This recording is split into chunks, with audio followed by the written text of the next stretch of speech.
Mga pangunahing balita sa Mindoro, Marinduque, Romblon, Palawan.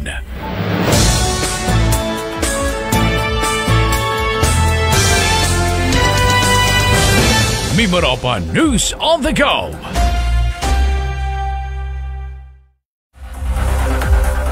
Mga pangunahing balita sa Mindoro, Marinduque, Romblon, Palawan.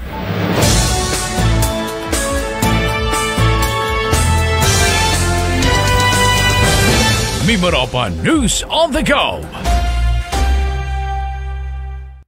Magandang hapon sa inyo lahat. Ito ang Mimaropa News on the Go, ang lingguhang balitaan hinggil sa mga kaganapan at magandang balita sa 5 lalawigan ng Mimaropa.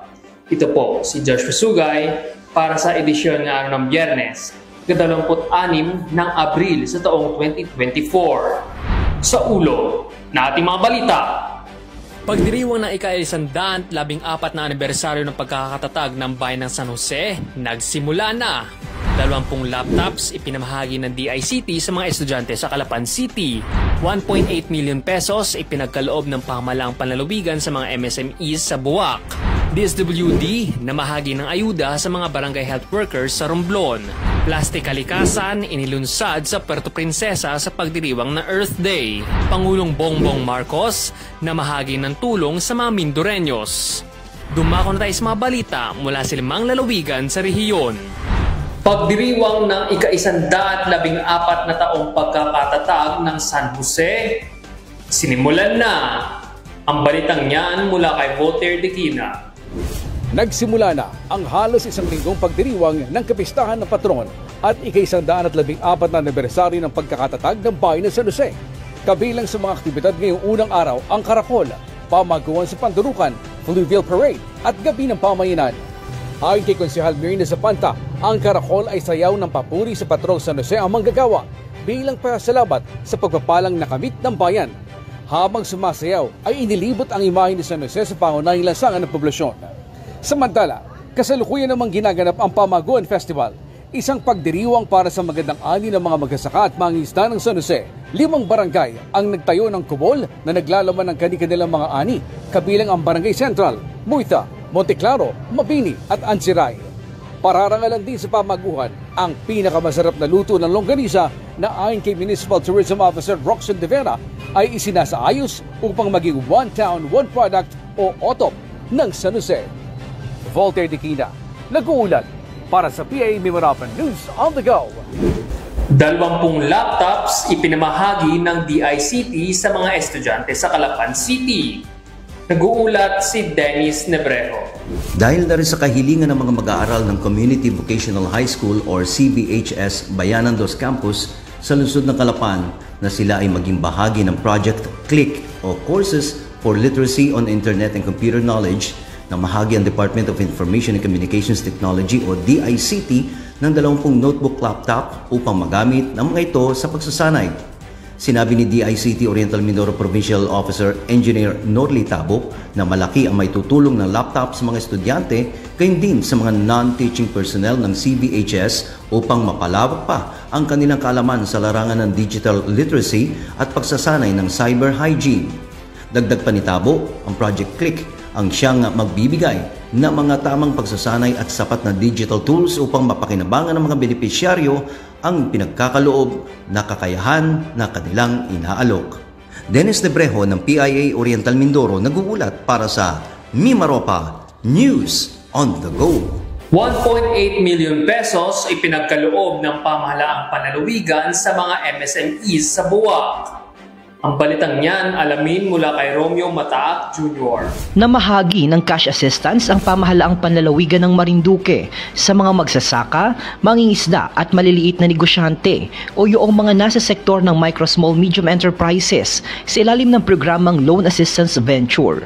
Sa nasabing programa, nakatanggap ng kabuuang 1.8 million pesos ang nasa 124 na mga benepisyaryo mula sa iba't ibang bayan sa probinsya, kung saan saan bawat isa sa kanila ay nabigyan ng nagkakahalaga ng 14,879 na piso.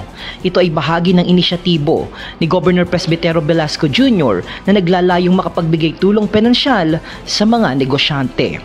Ang PGM Love ay naglalayon din na makapagpaabot ng techno-managerial na suporta sa mga magsasaka, mangingisda at mga kooperatiba na nagnanais na mapaunlad ang kanilang kabuhayan, gayon din ang pagtuturo ng disiplina sa pagpapautang at pagpapalago ng kanilang mga kabuhayan. Romeo Matac Jr. nag-uulat para sa PIA Mimaropa. News on the go. DSWD na mahagi ng ayuda sa mga barangay health workers sa Romblon. Ang balitang yan mula kay Paul Jason Fox. May aabot sa 1,222 na mga barangay health workers mula sa 10 munisipalidad sa Romblon ang nakatanggap kamakailan ng ayuda mula sa Department of Social Welfare and Development sa ilalim ng kanilang AIX program o ito ang Assistance to Individuals in Crisis Situation. Ginanap ang payout noong April 23 hanggang 24 kung saan dinaluhan ng representative ito mula sa BHW Party List, DSWD at mga nasa lokal na pamahalaan.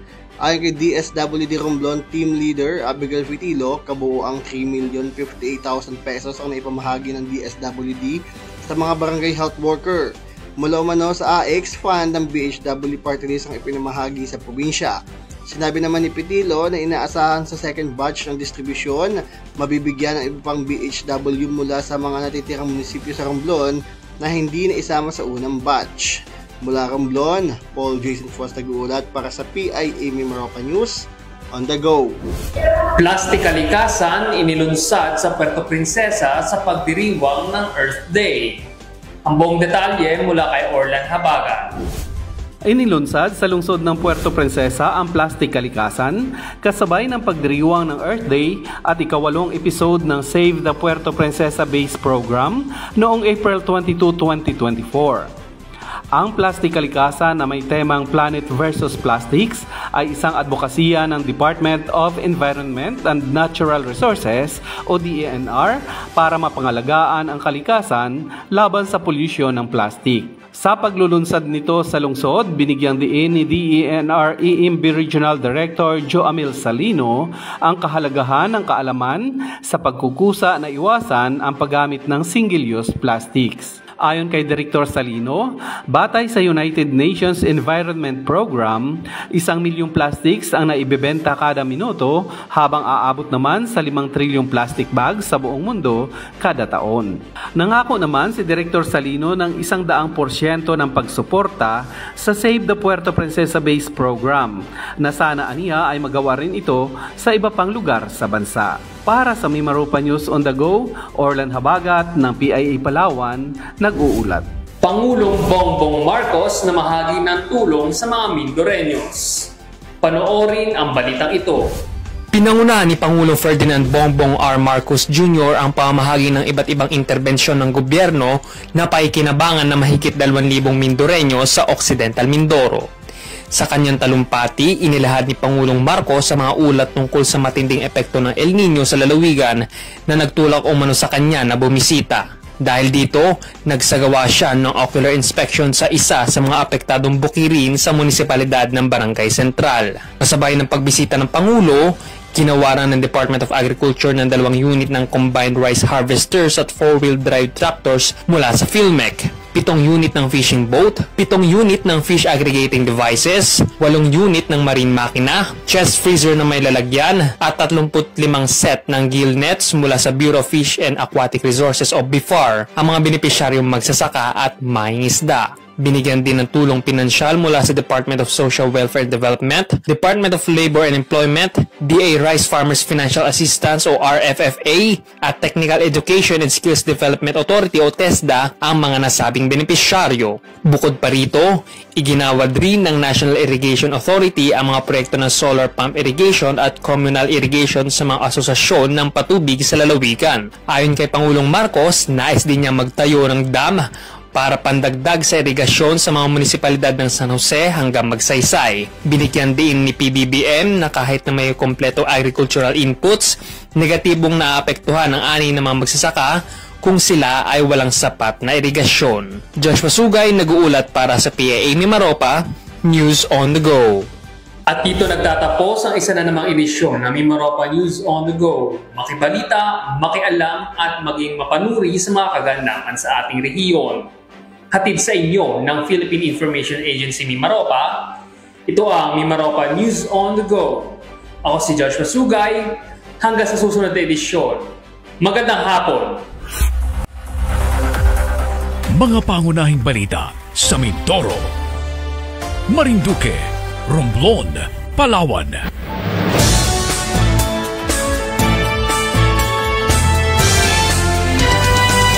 Inyong napakinggan ang Mimaropa News on the Go. News on the Go.